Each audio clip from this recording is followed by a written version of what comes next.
So I want to welcome Marissa Harmon to Talking Back to Suicide.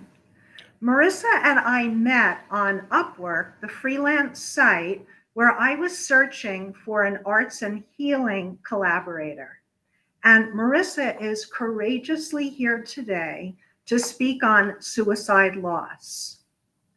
There can be silent shame and stigma related to mental distress, illness, and suicide, be that personal and or familial. Yet Marissa went on to have a bachelor's degree in music education, and her instrument emphasis was most notably in vocal expression. She also has a master's degree in reading and literacy. She was in theater productions beginning at 11 years old and joined a professional acting group during high school. And she was cast in parts in local theaters and then had support and leading roles in musical theater and opera. Marissa's been a vocal coach for many years and has worked with clients producing scripted musical for children, recorded voiceover ads, podcast videos, commercial videos, vocal singing and recording projects, and has taken part in professional acting and singing in live venues in many different genres. Most importantly, Marissa says, I just want to be able to help others not to have to go through what I did with the suicide of my father, and for family members who have dealt with depression and or suicidality. I know the suicide rate here in the USA and internationally, and it breaks my heart. Mhm. So with that, warm welcome, Marissa, right? Thank you. Thank you for And having me. please begin anywhere you would like to in terms of talking about mental health, distress, illness, depression, anxiety, suicidality. We Sure. really want to hear what you have to share. Well, I guess maybe to go back to the beginning and how arts have affected me and my whole emotional being, I'd say. I was raised in a private school. Both of my parents and my brothers, have two brothers. We had the typical American family. Very few divorces in our family, which I'm thankful for. Um, and it was a private school, and I had a lot of head knowledge about my religious faith, but not any heart knowledge at that point. um, but music has been a part of my life since I was tiny. I would hide my radio under my bed as a child and listen to it, and I believe that different gifts of different people affect them in different ways, but music was a huge impact for me emotionally. um, and so I was married, and my father had retired. And I noticed that there were some days that he was just, up at the crack of dawn, working all the way through the night for weeks and weeks and weeks. And then he would have another session where he'd just go to sleep, at 8:30 at night. And I'd say, are you okay? And he'd say, Mhm. yeah, I'm fine. I'm just tired. And then, looking in hindsight, realizing that those are some of the signs of the bipolar issue. And we didn't think about it that way, because I don't think it really affected him as much until he was older, because he was always active. Um, but yeah, I had just had a newborn child, and my ex husband at the time had been very sick, and I had just gotten back to work. I teach music for elementary students, and received a call that my dad had taken his life. And so, at first you have anger and you have shame and why, and even family members, we blame each other. Why weren't you there? What happened? Um, but I realized through time that, sometimes it's hard to see all the clues to it when you're on the outside of it. Um, but since that time, I feel like I'd be able to help other people that have gone through the same issue. And Um, it's really difficult for me to see a lot of elementary students who have taken their lives. Recently on the news, there was a 10-year-old that took their Yes, I life, was just reading about her, and it right? just, yeah, Autumn, yes. it just kills me. It really breaks my heart. But if nothing else, I've just prayed that I could be a comfort to other people to realize that, there is healing after this. It's not like you forget it, and there are waves of emotions, but for the most part, it's just been my prayer to help other people, because really, I feel like unless you've gone through that situation, or someone in your family that has gone through that situation, it's hard for people to relate to that. Um, but yeah, that's basically, where I'm at this point. And I've known some others that had a suicide in their families, and I felt like I was able to comfort them and to help them through that. Um, but that's pretty much where I am at this point, and I'm thankful that you're letting me share my story with others. I'd like to go back to parts of what you had just shared. Mhm. So, in terms of your father, how old was he when he took his life? He was 59. He was 59. And Mhm. you mentioned some changes in his sleep pattern. Yeah, Could you say that again? yeah, sure. There were months where he was up at the crack of dawn, like before daylight, and just working, all the way through the day, and didn't come home till maybe midnight for weeks. And and he's like, "Oh, I'm great. I feel great. I'm good." And then after that, I noticed that he would come home and he would, go to sleep early. And um, when I asked him about it, he's like, "Oh, yeah, I'm fine. I'm just tired." You know, um, and on his side of the family, there were other suicides in his side of the family, but I never thought ever that it would actually be something that he would succumb to. Never thought about it at all. Never. How close were those other relatives who died in terms of were they in his immediate family? They were cousins, and one was an uncle. Um, yeah, it was an uncle, one of his uncles. Yeah. And in terms of the sleep up and down, not sleeping at all, right? Mhm. It sounds like he was very productive when Mhm. he was more in that energized, not sleeping, right? Mhm. Um, was that something that was going on for years, or was this a sudden onset? Or say something about that. Not really. I mean, but he was always very active. He always had like a side hobby or a side business or a side job. And so, um, maybe that was his outlet at the point. So I'm not sure if maybe just the retirement kind of kicked in, and he realized that, what am I going to do now? When you work so long in a field, and then just, I'm sure he felt lost. But most of those characteristics really show themselves later on, after he had retired. So it could have been something that was there, but like I say, he was always really active. So I really didn't think, twice about things at that point. Sometimes retirement can be difficult, Mhm. right? We can, identify with our job. It also gives us a sense of purpose, right? And also, it encourages us to get out of bed in the morning Yeah, because there's something where we have responsibilities to show up, right? definitely. Mhm. Other people, the transition to retirement may be easier. Do you think that his retirement was a challenge for him, or I more so a do. challenge? I do. And he was he grew up in like the rural community up in Tennessee, and was the only one in his high school class that went on to college. Paid his way through school, and just he was an incredible person. But I think that, that definitely, that was his life for so long. You What know, kind of work? What kind of work did he do? he was a pharmacist. Hmm. So I feel like, yeah, definitely. And I know that everyone goes through that phase where even when you graduate from high school and you're like, oh, what am I going to do now?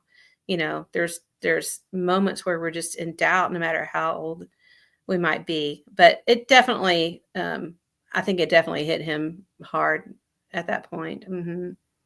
And sometimes in all of our lives, there can be different kinds of stressors, relationship stressors, financial stressors, um, events that occur in the family, which are highly stressful. Do you feel, and only share what, you're comfortable sharing, were there external stressors going on, a strain in a relationship or physical health problems? Mhm.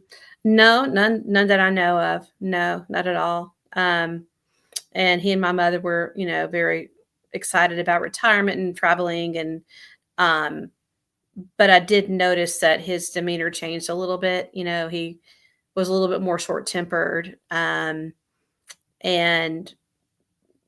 was quick to answer. If a group was asked a question, he was quick to kind of jump in and try to take the lead in some situations. Um, but not that I know of. No, nothing I know of. Was there a formal diagnosis of bipolar disorder given? You used the word bipolar earlier. There was not a formal one, no. But I have a friend who works with NAMI, and I discussed with her different things that were going on, and she felt like that could have been what was going on with him. But see, we didn't see parts of his personality and how he acted until after he passed away, and we talked with other people about it. And then he definitely, showed signs that some of the typical signs you hear of people who are contemplating suicide, but we didn't know about it until after he passed. Could you share on that? What Sure. types of behaviors was he showing? Um, One behavior was, it was my children's birthday, and he had brought some presents over, and he said, "Yeah, I bought these, and I hope that they like them." And he said, "Oh gosh, yeah, they love them. They're great." And he's like, yeah, I don't know. I don't know if they really like him or not. And it was just me having to comfort him a lot with that. And then I found out that he had been giving some things away to other people. He had a little puppy that he had bought, and he was giving it away. And other personal belongings that he had given away. Um, and just, you know, the last time I saw him, um, you just have a feeling you don't ever want to have to think about things like that. But, the last time he walked out the door, I remember telling him goodbye, and you would always say that I love you. And, but when he left, it was just, it was different. It was different. And I had even written him a letter like, Dad, I'm concerned about you. And I don't know how it is in other states, but even if we had him admitted, he could walk right back out. And I even mentioned that to him. I feel like something's off, and know that we love you and we're here for you. And, um, but I feel like you need to get some help. And I guess just didn't feel like that was necessary, or, it was at the point where he just, um, didn't think that would be helpful. I don't, it's hard to know what they were thinking at that point. You had even approached him saying, "I love you, I'm concerned," and maybe see a doctor, maybe go to the hospital, but Mhm. he didn't want to do that.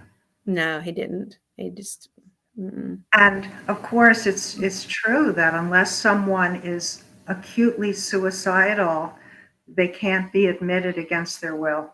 Mhm. Yeah. Yeah, very true. So, yeah. Sometimes a person self-medicates, using alcohol, which is not going to help with their mood, right? Mhm. It's a depressant itself, but can turn to alcohol or perhaps other drugs. Was that ever an issue with your dad? Not that I know of. I mean, he smoked cigarettes all his life, and alcoholism ran in his family. So I think that he may have a casual drink every once in a while, but I never really noticed anything like that going on. But again, there was parts of people that you don't see and different aspects of it. But as far as I know, no, he hadn't. Mm-mm. And also, as I'm sure that you're aware, use of guns is the leading cause of suicide death. Mhm. And that's why, of course, there's all sorts of, in a way, almost desperation for people to please lock up guns, separate the ammunition, etc. Mhm. Um, was the cause of death related to the use of a gun or something else? Yes, it was. Yeah, we didn't know that he had it, but and my parents had been separated at that point because he had issues of anger, and they were actually trying to make amends right before that occurred. Um, but yeah, it was. Oh, very sorry to hear about this, for your loss, your siblings, if you have some, your Mhm. mom. Yeah. Yeah, thank you. In terms of bipolar disorder, Mhm. there can be, type 1, like Roman numeral 1, and type 2, right? Bipolar 1 disorder, more so in quotation marks, like what we think of classical, bipolar, manic depressive. So that would be episodes of depression, right, which can last 2 weeks or more. Change in sleep. It could be too much or too little, change in appetite, ruminations, anxiety, suicidal thoughts, isolation, depressed thoughts, and also suicidal, ideation. There can also be irritability, with Mhm. depression. And then the mania is, it's interesting because the person who's manic does not realize there's something Mhm. terribly off. But everybody around them, a total stranger, would know that something is terribly off. So the Mhm. person can be speaking literally a mile a minute. Their rate of speech increases. Uh, they can even have rhyming in their speech. Not that they're doing it on purpose, but they're rhyming, they're punning in their speech. Mhm. Their thoughts could be all over the place, and so they're jumping from topic to topic. They can have ideas of grandeur, delusional thinking, which could be, I have the cure for cancer, right? I'm the savior. I don't need to work anymore. I'm quitting my job. There can be extreme impulsivity, so that a person who is very moderate with their spending habits all of a sudden is bankrupting themselves on their credit cards, right?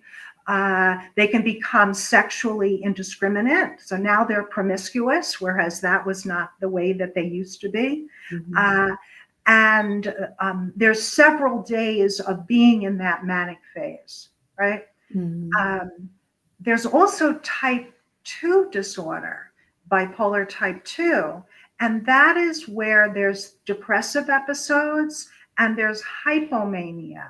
So hypomania is nowhere as extreme and as debilitating as mania is. As you can imagine, if you're talking a mile a minute, energetic, you're not sleeping also with Mhm. mania, and you're at risk of quitting your job, et cetera, et cetera. It's extremely debilitating. With hypomania, in contrast, it can be exhilarating in a good way until it potentially gets out of hand with mania or depression. So in Mhm. hypomania, the person is they're more talkative, right? Not talking a mile a minute, but they're more loquacious. They're friendlier. They're Mhm. funnier. They're spending more money. They have more ideas. They can be more creative. They may be going back to the money part. They may be spending more money. They may be more sexual, but nothing is getting extreme and out of control. And for a person potentially who's had episodes of depression, the hypomania can feel like a relief. And it may not even be identified as something not okay. It could be, oh, I'm back to myself. Mhm. right? Mhm. Um, I myself have experienced bipolar 2 disorder in terms of hypomania as the up phase. And I look back on some of these episodes almost in disbelief. So, Mhm. for example, I had written a children's book called Bird That Wants to Fly about a traumatized bird that meets a magical horse and who encourages it to fly again. And in the experience of the traumatized bird, it's because of bad weather, snowstorms, rain, freezing rain, children with rocks, men with shotguns, and birds crashing into each other. So it decides to walk even though it can fly. And amazingly, this story that I had written at a arts and healing workshop, amazingly, it inspired an opera. And a friend of the opera company is the actor Danny Glover, and he Oh, narrated the story. So here was this storybook, that I had, and it was beautifully illustrated by a young artist who I found at Salva Regina University in Newport, Rhode Island, when I was looking at their college journal, and I saw that she had just she was graduating, but she had done a book on zoo animals, and I saw her illustrations and just thought it was wonderful, and called up the school. I had done an expressive arts training at Salva Regina University to become a facilitator in expressive arts. And that's why I was getting their catalog. Anyway, here I have this lovely children's book, right? mhm. Which can do good. But in my hypomanic mind, okay, Mhm. I, I was having the thought that every military person, right, Mhm. kind of, or maybe probably in the world, somebody that was in the military or veterans returning home, that all those people should have this book, Mhm. right? Mhm. Which a, a small kernel of that idea might have been appropriate, like in a very, very, very small way. But in my mind, it was becoming a gigantic idea, and that made a lot of sense. Now when I look back, I realize, oh my goodness, that was very much exaggerated thinking. Mhm. Right? Mhm. So returning, of course, to your dad, of course, we don't know if he did or did not have bipolar disorder, but if that might have been what's going on, it's possibly there was the hypomania, you know, Yes. Yeah. go, Mhm. going on, as Mhm. well. You talked about it, or began to talk about its impact on you and the family. Could you Mhm. say more about that? You mentioned about shame and other Sure. things. What was that like for you? And also, how did you hear? Did you receive a phone call? And also, who found your father? How was he found? Okay. Um, so I believe there was like a wellness check on him because they hadn't heard from him, and that's how he was found. Um, so when it initially happened, he owned like a golf driving range, and that was he was there all the time. And I called there to check on, just to try to talk to him, and the employee said, "You need to call your mom." I said, "What's going on?" He said, "You need to call your mom." I said, "No, I want you to tell me what happened." And he said, "Your dad took his life." And I just collapsed, into the ground. Um, and yeah, at that point, I was just in shock, you know. And my pastor, he was just an angel. He was just so sweet. But he called, and he had like a deep Southern voice. He said, "Darling, listen to me." He said, "This is not your fault." you know, and no one is in their right mind when they do something like this. And you just got to remember that, and that helped me a lot because, of course, we feel like, well, I could have done more, or, why wasn't I there? And um, what could I have done to prevent it? And so initially it was just complete numbness. I couldn't even, I couldn't believe it, you know. And then um, as time progressed, it got to be more of, trying to figure out and reason, what happened, why did it come to that point? Um, and then I really feel like, as a Christian, my faith was tested in a lot of ways. It's like, God, why would this happen? And there were times where I didn't want to admit that I was his daughter. I didn't want people to know, because I was so ashamed of the fact, not ashamed of him, but just, I guess hoping that if people didn't know, then it would just kind of go away, you know. And then I'd feel guilty because I'm like, gosh, I'm acting like I'm not even his daughter, you know. Um, and then I had my son was very young, and my dad absolutely adored my oldest child, who was, um, they were very, very close. And so it was difficult. We didn't tell him the reason that my dad had passed away because I felt like that wasn't appropriate at his age because he was so young. How But old, how young was he? he was in kindergarten, so 5, 6 years old, and they were so close, and it was it was awful having to tell, him. I mean, that's the only word I can think of. It was very devastating. But my dad made such an impact on his life that he still remembers things from him, and what a good man he was, but there were cycles, patterns, and to see my mother having to go through all of this and figure things out. And she had retired, and then there was quite a mess after he had passed away. Again, things that we didn't know about, debts that had been, you know, credit cards, and um, to the max, and things that he had purchased, and things we didn't know about. And there was a lot of anger of, why would you, leave mom like this? And just the typical thing that I think anyone would go through.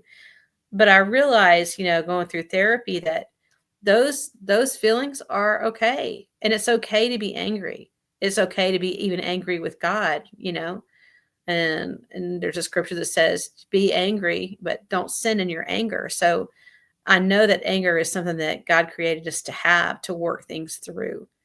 Um, so with time, things subsided. They were still difficult. And since I had a newborn, and I had the husband at the time who was very sick, it was kind of like I had to put it on the back burner and continue on, even though I really wanted to just stop, Um, but one of the healing parts of it again was music. I got back to my school, and my students, we were singing a song about, it's a beautiful day for running in the sun. It's just begun, and I want to share it with you. And that song, and just having those children, go back to the basics of just the beauty of life, really helped me a lot to realize that, time moves on, but I also have to remember my dad for who he was. Um, and if he did have, if he did suffer from, bipolar, then that's the thing, the stigma about talking about mental illness or depression. It's just like, oh, I can't tell people about that. I've got to keep that to myself. Well, if you have a chemical imbalance, then medication is something that, we need to take. If we have a heart condition, we take it. So there's no shame in that. And if there's nothing else to, for people, that I hope that they would remember, is that there's nothing shameful about it. It's okay not to be okay. You know, don't put up a facade. Let people know what's going on. And I had some great friends that were there for me, but then again, there's a lot of just self-healing that it just takes time. It really does. And then there will be episodes where I might see something or have a memory, and then the emotions come flooding back, and but I let myself go through that catharsis, because it's just part of, when you have someone that you love and you lose them, no matter how it is, it's something that you have to sit in that moment and just let it, continue to work in your life and to heal you.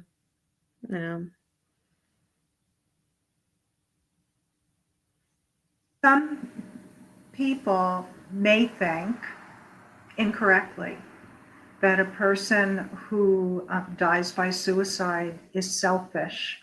What would you say to them?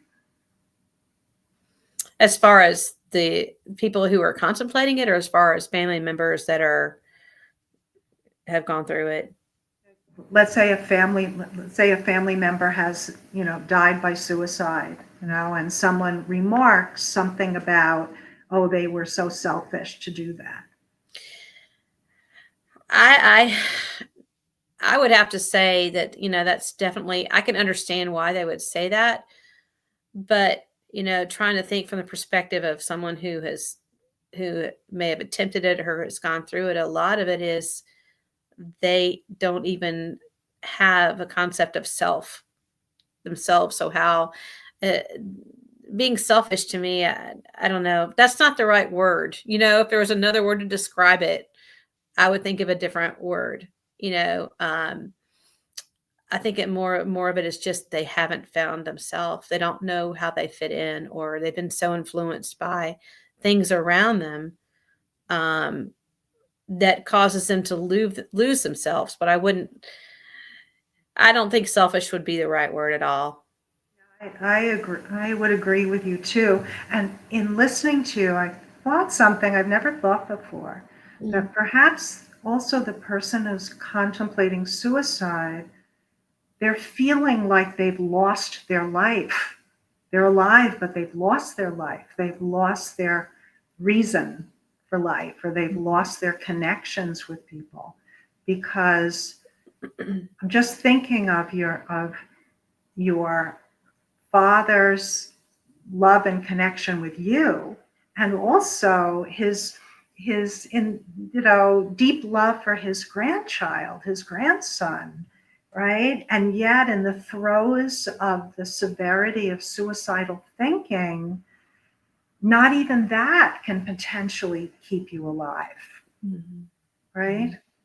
And that the pain can be so unbearable that the person is thinking, they could be thinking potentially out of quote love, but a distorted sense because they're not well, that, oh, I'm helping my family, I'm a burden, so I'm not going to be alive because I don't want to burden them, right?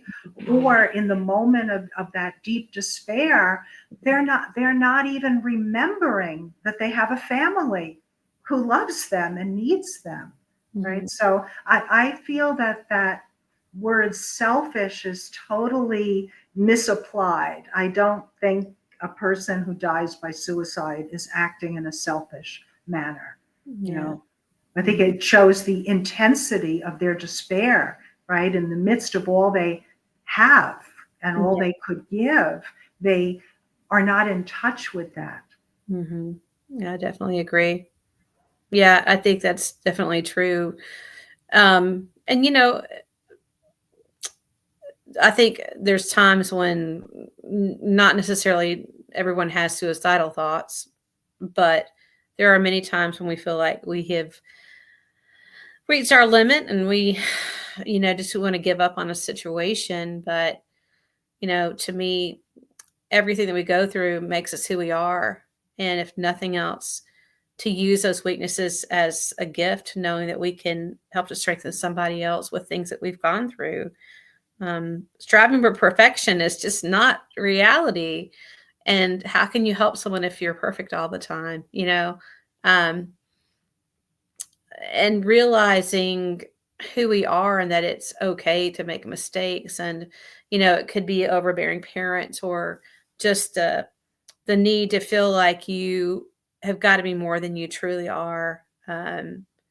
definitely can put pressure on people that isn't necessary, but definitely it can affect you.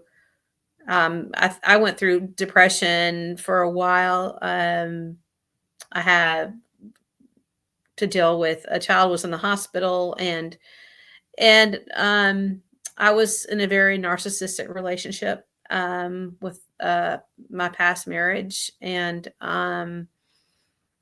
a lot of times I was in the mode of feeling I had to protect my children, and then I'd get really depressed and like, what is the use? Why? And I was in the hospital with my daughter, and I remember we were in the pediatric unit, and I remember the nurse leaving the room really quickly, saying, "I've got to take care of something." And you could hear just people crying and crying in the room beside us, and one was a children's voice crying and crying. And so it turns out that there was a car accident, and the mother and a sister had passed away, and they had just told the family, the young child. And that moment, I mean, it tore me apart, but then it was just a revelation to me, like, why do we let other people influence us so much to where we want to give up? Like, nobody's worth that. And then, I realized at that point, it's like, my goodness, we base ourselves and how we feel about ourselves so much on what other people think, especially at that point, that you have to break loose from that and realize that, you know, we can't base our uniqueness and base our value on what other people think. And that seems simple, right? But I feel like it's been ingrained into us so much, and a lot with the younger generation, especially, that it was like, oh my gosh, what am I thinking? You know, I deserve more. I am important, and I could never think of, leaving, my children to have a role in this world. Um, and that was a huge turning moment for me, for sure. Marissa, you spoke of how initially, because your son was so young, kindergarten age, right? You didn't tell him Excuse me. the exact reason for his grandfather's death. Did Mhm. you later tell him that? I did. How old was he when you told him? He was in high school, and I know that sounds,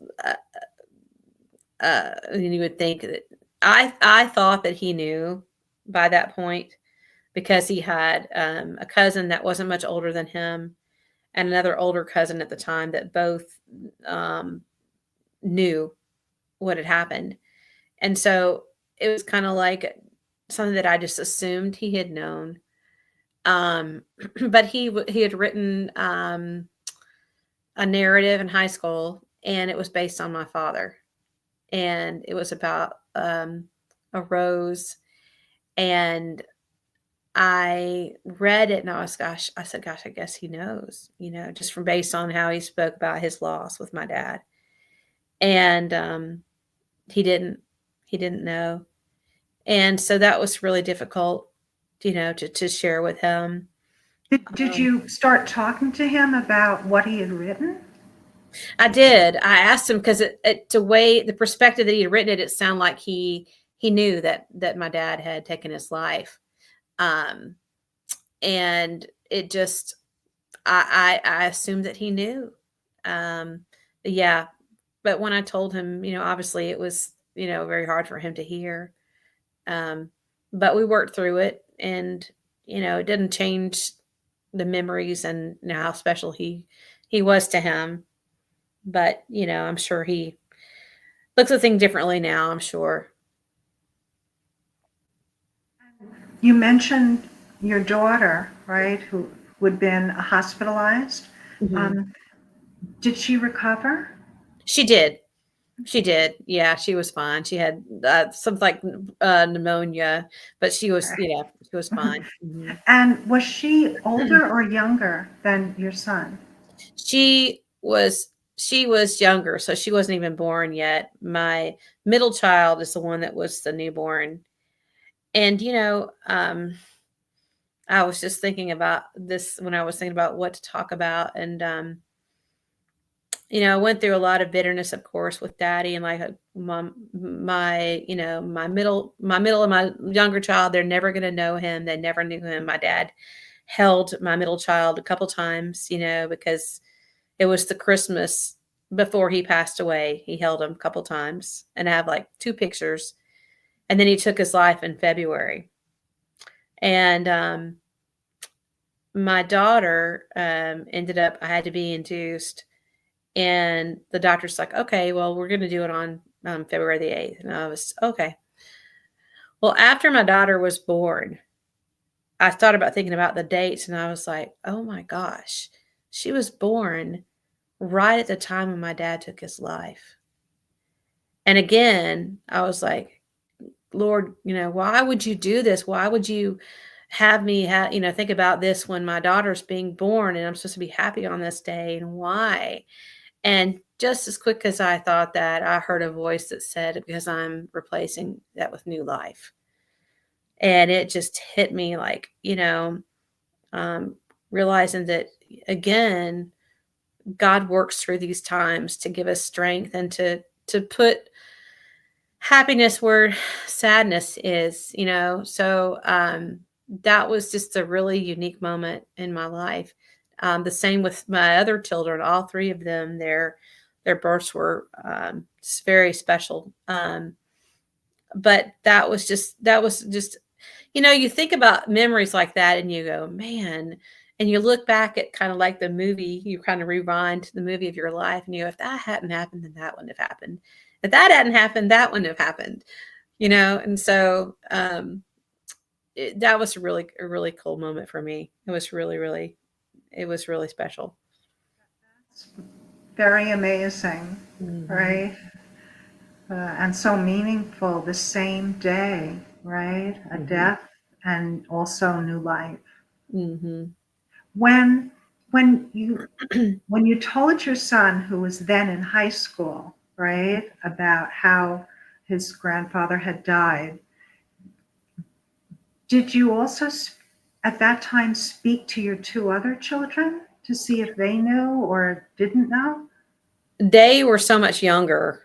They're all like 4 and 5 years apart. Um, so as they became of age, I let the other two know about it. Um, and they didn't know him.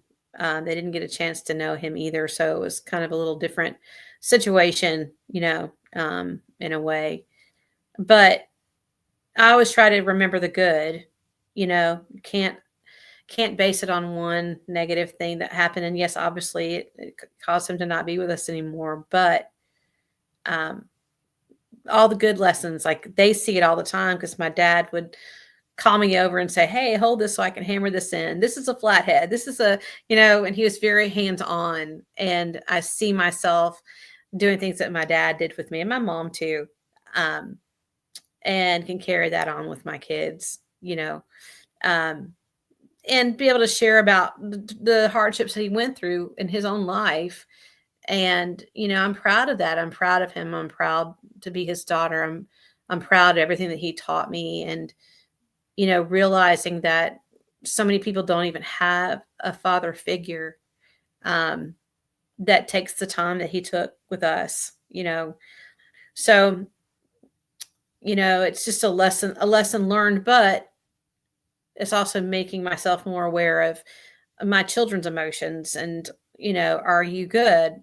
How are you feeling? I'm sure that made you angry. I'm sure it upset you. And with my students too. It's I try to make everything a life lesson. And with my work, especially through music, I try to make it something that they can relate to in their own life as they're struggling with things as well.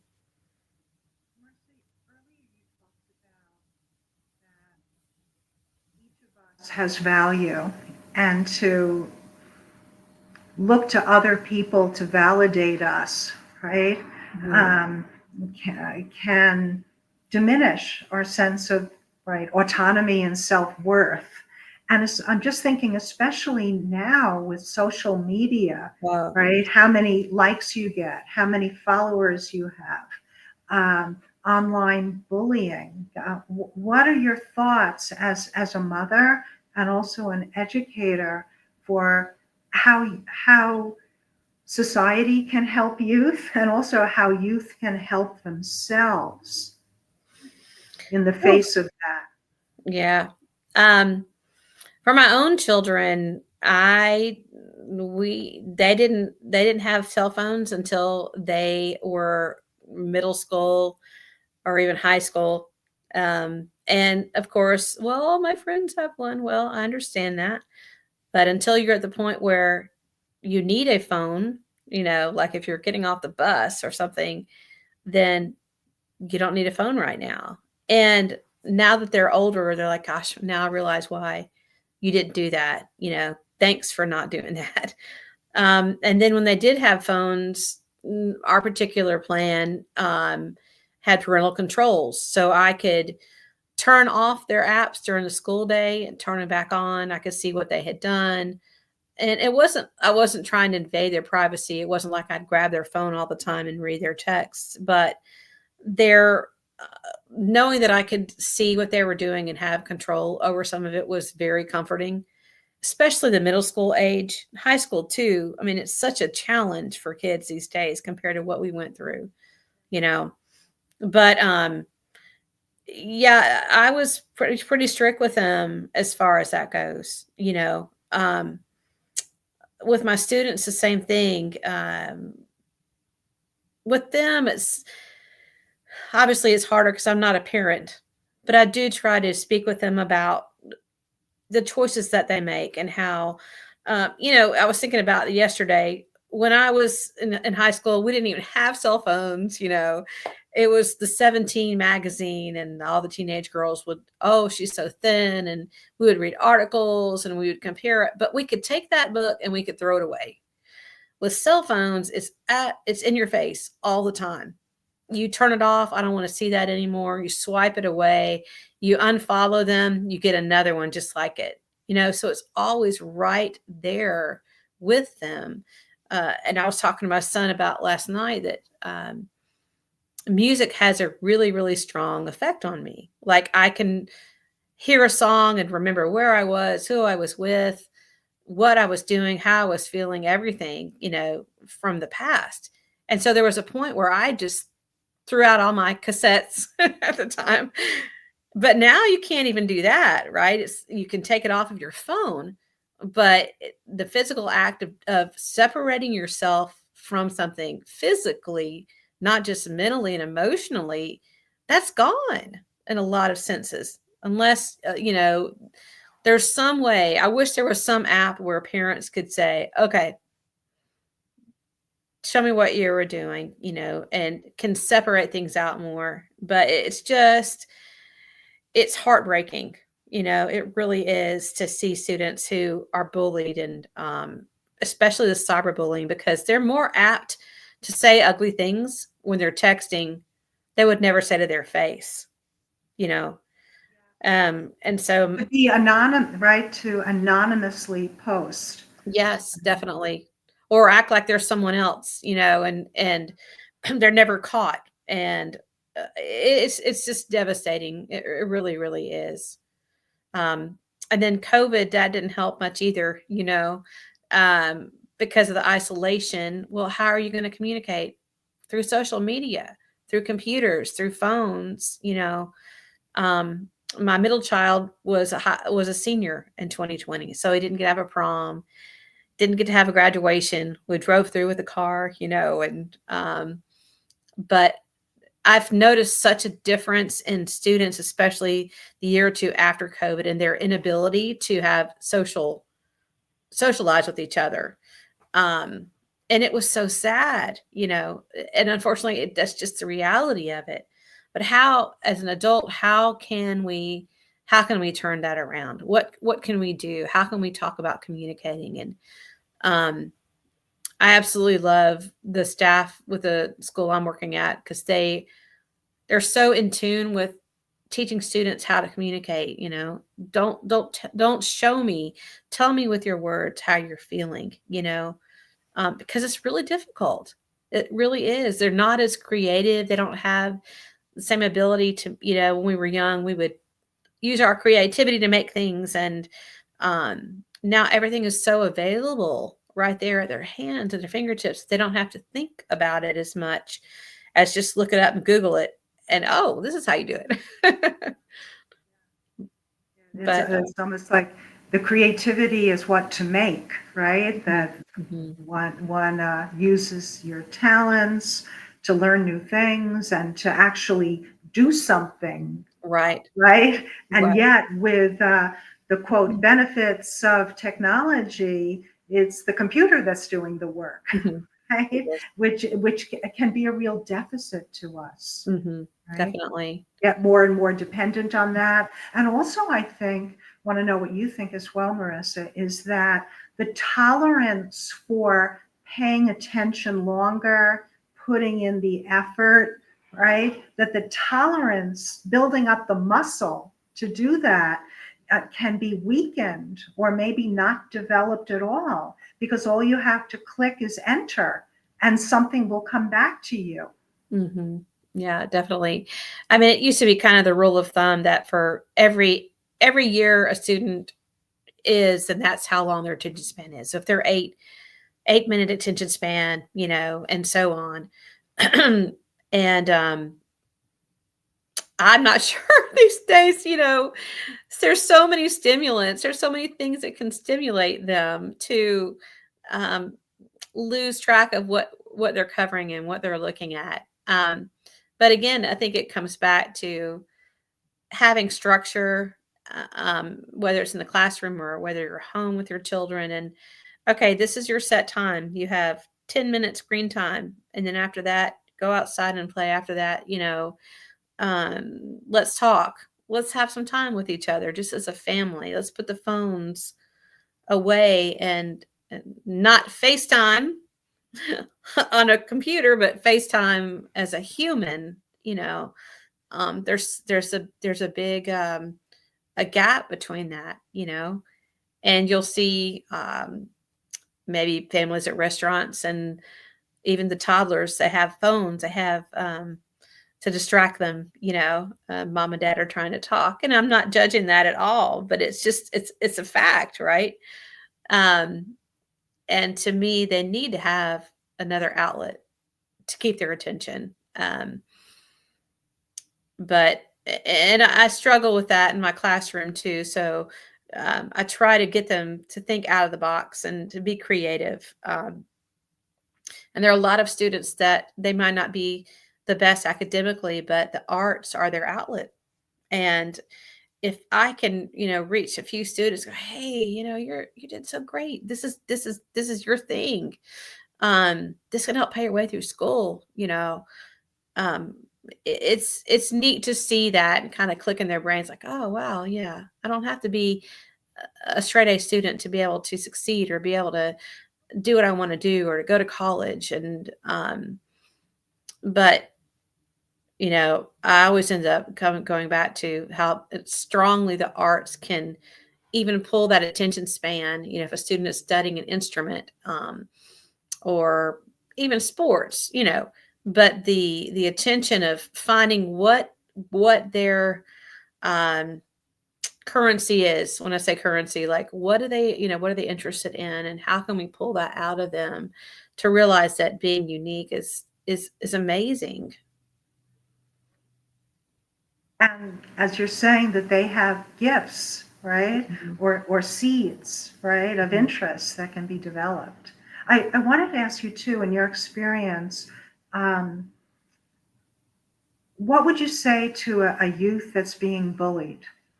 And does that come up? I'm sure it comes up in all school systems, but have you had experience with that?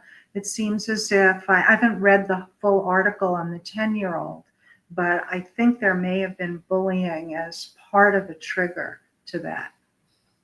Well, I mean, when you're working in a school system, you're a mandated reporter. So if there's any hint of anything at all going on with students, we know we have to report that. and let the counselor know about situations that are going on. Um, I remember having a conversation with a student one time, because again, it's one of those revelations. You think that they know this, but a lot of them don't realize this. But basically, if a student acted up and they'd be so upset, some of them will be really, really upset. And I would say, I'm not upset at you. I'm upset at what you've done. You have to separate the two. And, and I try to explain, to students that if we didn't love you, we wouldn't care what you did. We would let you do whatever you want to do. You have to separate what you've done with how we feel about you. Your parents love you. They might not love what you've done, but they love you. And so many of them is kind of like, oh, I never thought about it that way, because they take things so to heart so much. But I think one of the issues with the cyberbullying, and this is just, my opinion, is that they feel ashamed they're even on it. And my parents will never understand. But I think if parents are gonna, give their children the responsibility of a phone, they need to sit down and say, hey, this is what cyberbullying is. This is what happens when someone tries to, a lot of it is students who um, got into a predator who is, they were sending inappropriate pictures, and then the students are ashamed. Well, I think it's our responsibility as parents or whoever, guardians in their lives, say, hey, you know what? I've been your age too, and it may have been different, but no matter what happens, you need to let me know. This is what this is. This is what, happens when people try to, come and invade your life through social media. And it takes away the shame for the kids too when they realize, hey, I can talk to my parents about anything.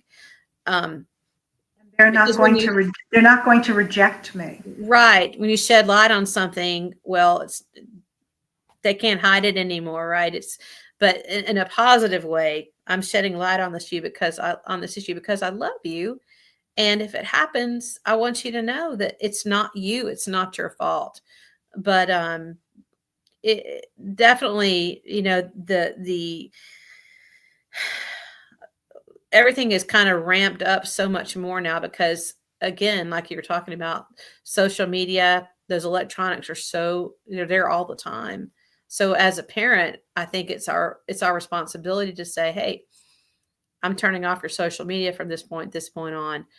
And I want you to let me know, it's not that I don't trust you. I don't trust your, other people that you're, may be hanging around with. And that takes kind of the curtain away. Everything's opened up where students and children can feel like, oh, okay, mom and dad are on my side and they want me to make good choices. But if something happens, I know I can talk to them about it. But one of those, what our basic need is for safety. Hmm.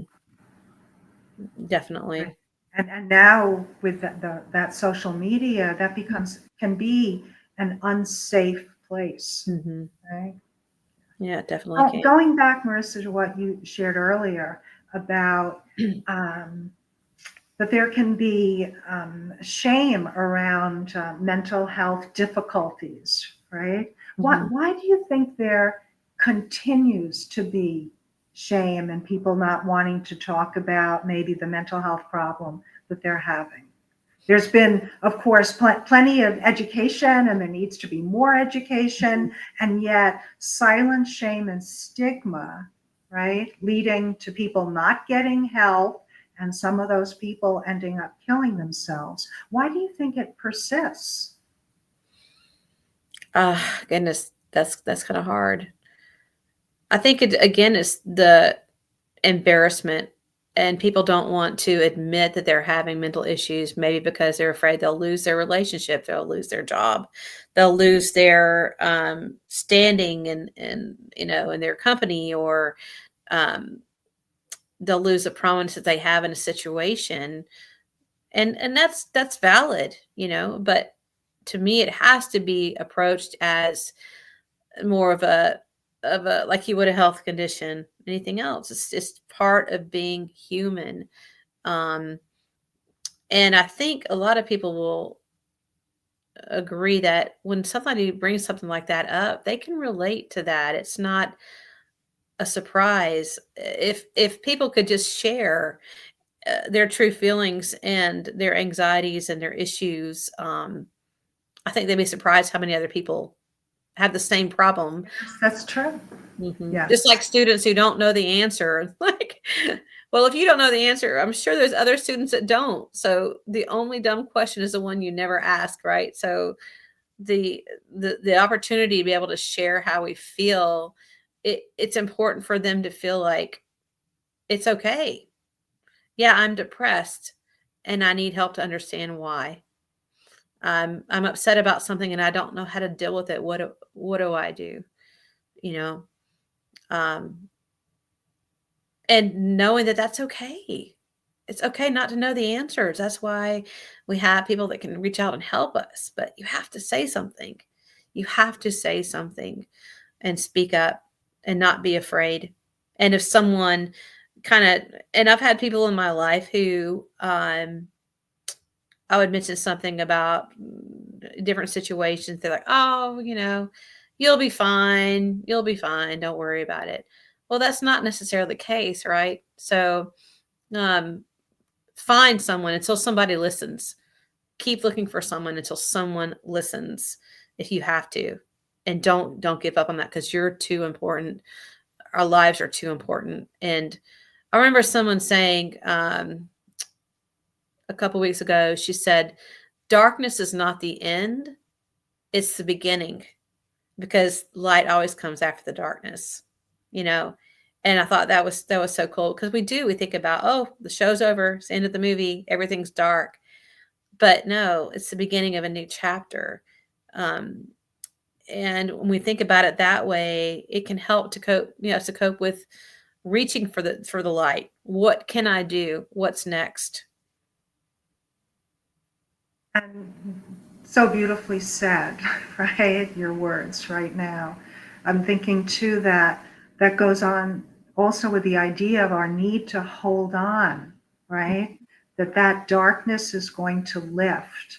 The it may not lift of its own accord, but reaching out for help, letting other people know what's going on, and that whole idea of being able to stay the course, right? The emotion is not going to last forever. The situation is not going to last forever. Don't give up on yourself, Mhm. right? Because change is going to happen and change for the better can happen. And I think that's the tragedy of suicide, that the person was not able to, through the severity of what they were going through, to be able to think it through and just hold on a little longer, Yeah. right? That's what we wish for, I think, everyone, to be able to hold on. You're worth it. You can receive the help, and your life is going to get better, right? Mhm. And so many people are going to miss you and mourn you, if you take yourself away. Earlier, Definitely. you also talked about suicide loss and but the idea of being comforted or you comforting others who have experienced that. What are your thoughts on how can we comfort someone who's had that devastating type of loss? Well, I remember someone who I had known for years who had a family member that committed suicide, and going up to them and hugging their neck and letting them know that my situation was not exactly the same, but that I'd experienced that. And one of the frustrations they were saying is people just don't know what to say. People don't know what to say to me. They don't know how to comfort me. They don't know what to say. And I said, I understand what you're saying, but they're trying to comfort you. Um, and it can be awkward, because they don't know what to say. But I think banding together with people that have been through it and letting them know that it is going to feel uncomfortable. Um, and a lot of it for me too, had to do with forgiveness, you know, uh, and you think about, well, they're already passed away. How can I forgive them? I can't even see them. But um, for me, just kind of visualizing my dad and telling him, I forgive you for what happened. It was hard. And it wasn't, again, I knew that it was not something that he intentionally did. Obviously, again, no one in their right mind at that point would choose to do that. But it's just a forgiveness of, look at all the memories that I haven't been able to make with my children because you're gone. And then the guilt of feeling those. But comforting someone and let them know, I told them, I said, you're going to go through so many different emotions and it's okay. You're going to be angry. You're going to be upset. You're going to cry. You're going to think about things and see things that remind you of them. But go through that. That's the catharsis of it all. You have to. Um, and I think about the story about the pearl when, a mussel has rubbed and rubbed and rubbed a piece of sand until they can't stand it anymore. But that becomes something beautiful from the pain of it all. Um, but that was huge for me, just forgiving him and moving on.